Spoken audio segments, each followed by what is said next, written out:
Welcome to Just the Good Bits. Today I'm doing something different. I'm going to talk about my personal ongoing experience with prostate cancer. I didn't start this right away when I first learned about this. It's not easy. I think it's important. It might help somebody else. So if you bear with me, I'm going to try to give you the information and my feelings, try to help those of you that may be experiencing this too out. This is March 2019. I found the beginning of this journey starting December 7th, 2018 when I got my annual physical. My PSA number was 4.3, and previous to that, I've been having this test since I was 50, was 0. It was an indication there's something going on in my prostate. I'm a letter carrier with the U.S. Post Office, and as a tendency, we tend not to drink as much water when we're working or any other liquids. We hold it so we don't, because we don't have no place to, the bathrooms are difficult. So if you have a mailman and you might want to take pity on him if he needs to go. Besides that, let's get back to the point. So, prostate infection was a high possibility here. So, my doctor and I discussed treatment to start, just in case that was it. And so I went on a 3-week of antibiotics and rescheduled an appointment and a blood test. So, the second week of January, I think it was the 7th, it was actually a month from the other, I'd seen my doctor again, my personal physician, and my PSA numbers was 8 or 8.1. It almost doubled. This is way out of proportion now. The infection, the treatment for the infection, the antibiotic, had not dented this number at all. In fact, it had grown. So she urged me to try to get to a urologist stat. And, well, I got to one Thursday. We already had that appointment planned in case. And went to the urologist.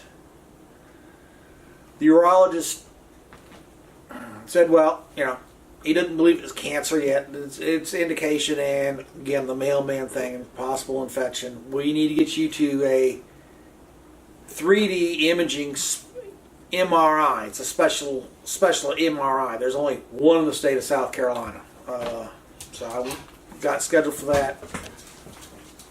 Done the MRI test. It's a 3D MRI, and it showed that my prostate was enlarged, and there was a suspicious growth on the prostate. Then I found that out when I went back to the doctor. I didn't find that out when I actually done the MRI. So when I went to my urologist, he said, "Well, everything points to cancer. We have to do a biopsy now. This will tell us what kind of cancer you have."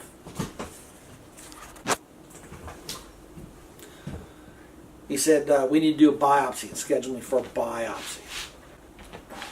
If you're in this point and you're deciding what you got to do, you have to do the biopsy. It's not pleasant. It's not fun.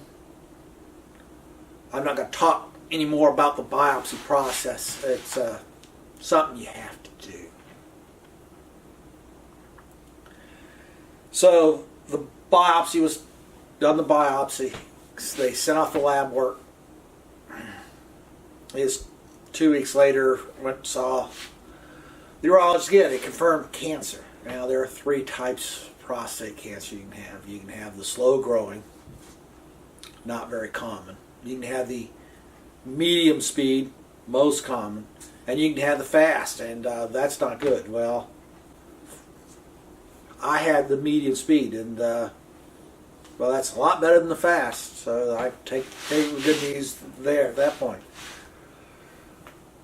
But the subject came up. There's a possibility the cancer could have spread. I have 2 more tests I got to go through before we can discuss the treatment.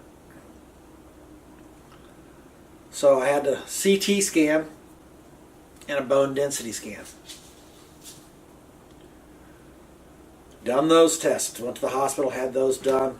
Had to wait for the results, go back to my urologist.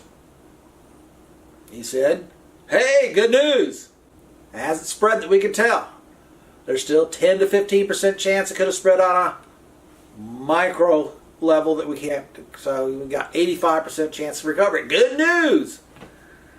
Like, all right, my wife and I were happy. Good news, 85% chance. And that brings us about where I'm at currently. I have an appointment with a radiologist on Thursday to discuss radiation treatment. The other treatment was robotic surgery. Removal. And robotic surgery involves removing the prostate. I don't want to do this. That's not my choice. I'm trying to go the other direction. I'm leaning. I haven't talked to the radiologist. We'll have further updates later on my experience with this.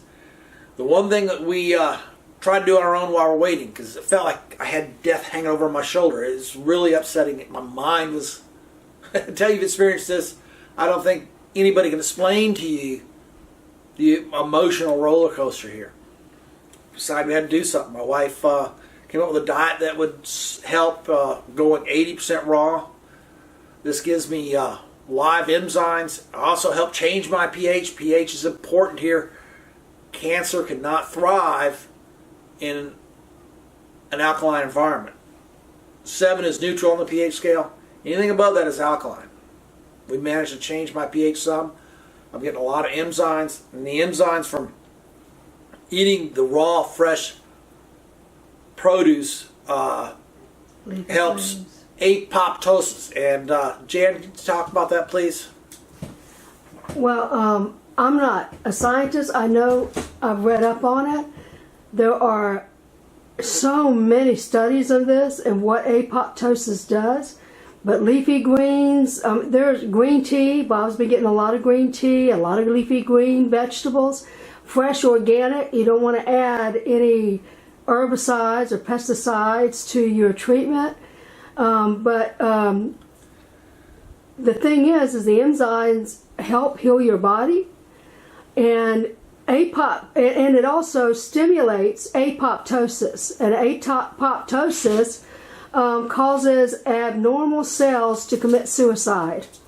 And that's all I'm going to say about that. I'll have several links down below so that you can read what apoptosis is, what it does, and why, if you have cancer, or even if you don't have cancer, you should be stimulating your apoptosis in your body. Now, a little off subject because it's not cancer, but indication that this diet does something. If you have skin tags you want to get rid of, it's shrinking my skin tags, and they're disappearing. I also have something on the back of my calf the doctor told me was not cancer. I forgot what she called it, but benign. But it is shrinking. It's not dark in color. That's another indication. It's smaller also. It's much smaller. Your prostate.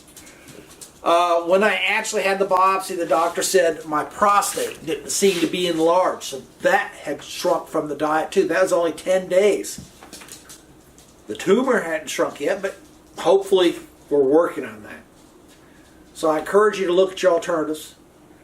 I don't necessarily encourage you to go all raw and think that's going to be your answer unless that's your only option. If you don't have insurance, it's something. It can help you. Some people have said they've cured themselves from way back. Don't give up hope. Many years. Do what you can. If you're 50. And if you're 50, that's a key number. You have your prostate checked, have your colonostomy. Try to take care of yourself, because this is the point where things start to fall apart. If you don't take care of them, they will get you. Nobody should have to go through what we've been through in the last 2 months.